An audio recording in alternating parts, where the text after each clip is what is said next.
The grand ballroom of the Crystal Palace in New York City was a sea of shimmering diamonds and expensive champagne. It was the 70th birthday of Edward Sterling, the legendary shipping tycoon. But the atmosphere was more tense than celebratory. 6 months ago, Edward had vanished during a solo sailing trip. While no body was ever found, the world and his family had presumed him dead.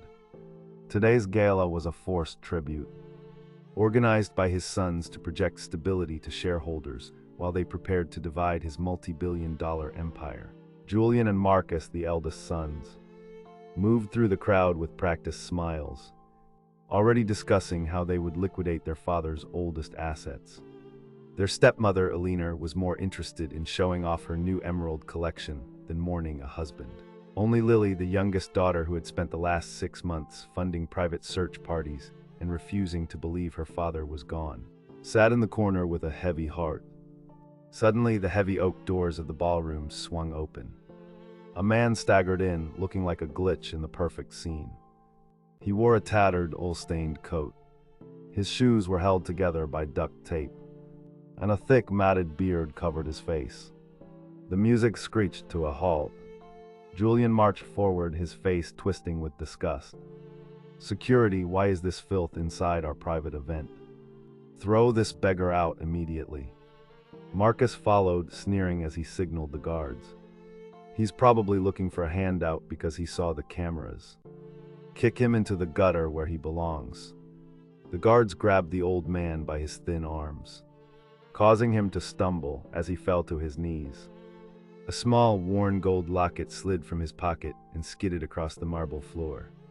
The guards began to drag him toward the exit, but a sharp cry echoed through the hall. "Stop!" Lily sprinted across the floor, diving to pick up the locket.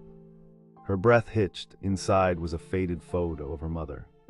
She looked up at the man, not at his dirty clothes or the smell of the streets, but into his piercing, dark eyes. "Dad," she whispered, her voice trembling.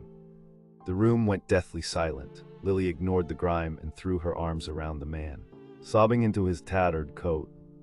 At her touch, the man's weary posture straightened. He reached up, peeling away a professional-grade silicone mask and the fake beard.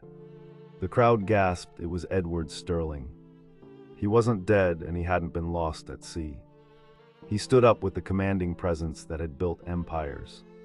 He looked at Julian and Marcus, who had turned ghostly pale, and then at Eleanor, whose glass of wine shattered on the floor.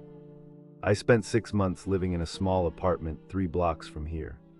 Edward's voice boomed through the microphone. "Cold and steady, I watched as you signed the papers to declare me dead. I watched as you started selling my legacy before I was even cold in the ground. And tonight, I wanted to see if any of you had a shred of humanity left for a man who had nothing." He turned to his lawyer, who had been waiting in the wings. "The test is over. My son saw a human being in need and saw only filth. My wife saw an inconvenience. Only my daughter saw a person worthy of love." Edward took Lily's hand, his eyes softening only for her.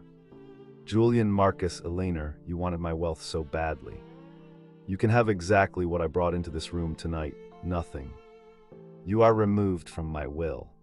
My companies and my life, security, show these strangers out." The same guards who had tried to drag Edward out now escorted his sons and wife into the cold night.